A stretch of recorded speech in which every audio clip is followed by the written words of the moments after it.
Hi, I'm Carlene Frenzel, and I'll be discussing Web 2.0 tools today. First of all, what is Web 2.0?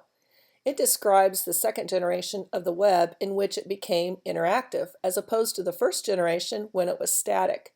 So users are able to collaborate online, share user-generated content, and do social networking. I chose to review an article called the Superbook of Web Tools for Educators, and it caught my attention because there are 10 contributors in the article, all of them being educators. Two of them I was already following on Twitter, George Kuros and Richard Byrne, and then a third person, Beth Still, happens to be from Scottsbluff, Nebraska. But it's what the author said in the introduction of the article that really made me want to read more. The article states that good teaching is built upon relationships, and these particular tools will help students connect not only to their teacher and fellow students in the classroom, but to students around the world.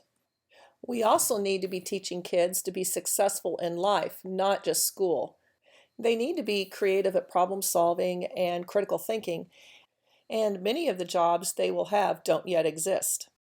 The authors also encourage teachers to take risks in the classroom and not be afraid of screwing up, because that's what we are asking our students to do every day, and we need to model that for them. Basically, if we want to transform students, then we as teachers must be willing to be transformed ourselves.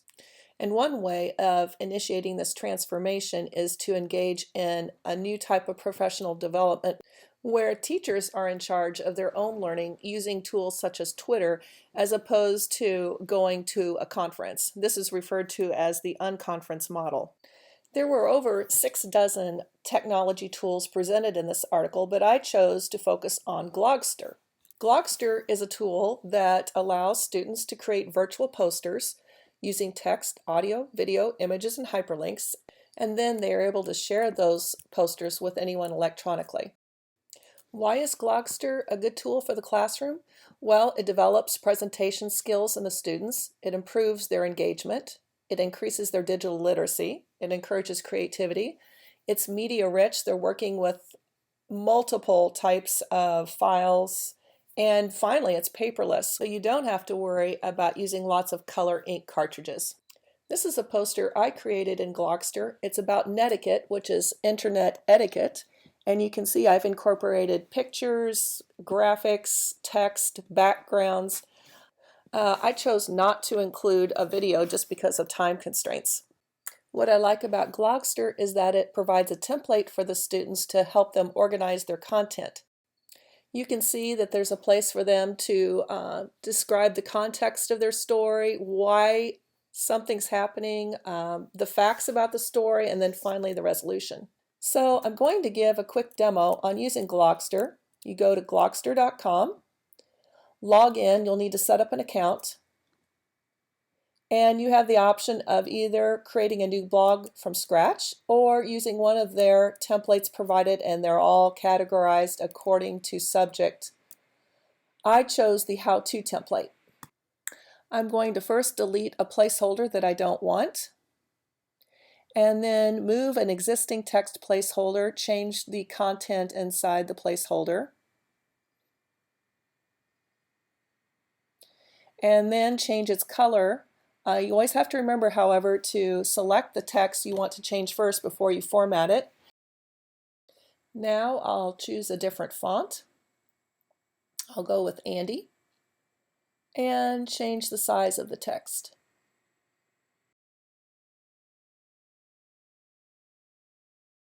Now I'm going to add an image to my poster. I've already uploaded a few images. You can resize the image, rotate it, go to the effects tool and add in a shadow, make some adjustments to the shadow, even change the color of the shadow, and then I kind of like to increase the image's transparency. Now I'm going to use an existing text placeholder and just replace it with my content. The one feature I think is missing from this tool is a bulleted list. I like lists So you have to make your own. You can make a bullet by pressing Option 8. So this is just a very brief summary of how to get started.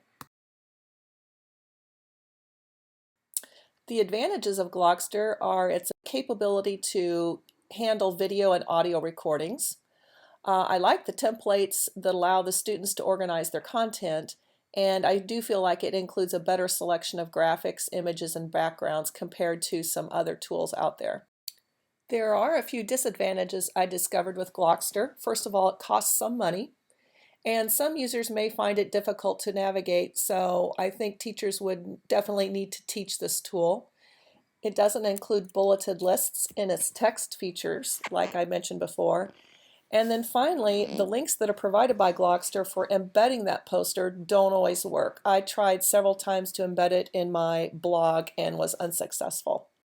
If you're a secondary teacher, it will cost $95 per year. That gives you one teacher account and 125 student accounts. For elementary, it's $39 per year for 30 students. The other thing I found troublesome was that when I tried to load examples in their website, it took a tremendous amount of time for them to load. Every time I tried it, it took about 50 seconds to load, which is somewhat understandable considering they have videos embedded. Nonetheless, it is annoying. So in conclusion, I plan to use Glogster as a review tool before testing. And I will probably encourage students to be mindful of the video feature and either not use it or make sure they use smaller size videos. Thanks for listening and have a great day.